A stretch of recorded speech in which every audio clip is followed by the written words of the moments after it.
How safe do you feel stopping when you see blue lights flash behind you?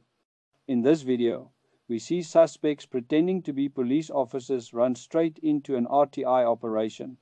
When asked for names of RTI commanders and certain orders from Duma, they mumbled and two tried to run, leaving their friend behind. RTI chased and cornered them. Inside their car, law enforcement found fake police appointment cards. And this isn't an isolated case. 5 suspects posing as officers and attempting a hijack on the N12. 5 suspects caught in law enforcement uniforms linked to kidnappings and stolen vehicles. A man claiming to be a SAPS colonel was arrested at a police station. 4 people in Joburg were arrested for impersonating cops and demanding passports. Here's how to protect yourself when you're stopped. Stay calm, don't jump out of your car or make sudden moves.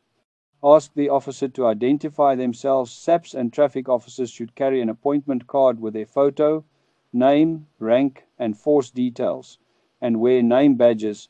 Record the interaction. If you can, video and audio give you solid proof of what happened. If something feels off, you can ask to go to the nearest police station to verify their identity before cooperating further.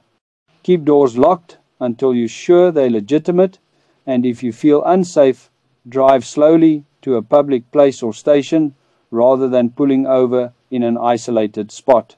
Stay safe, stay streetwise, and remember to like and follow.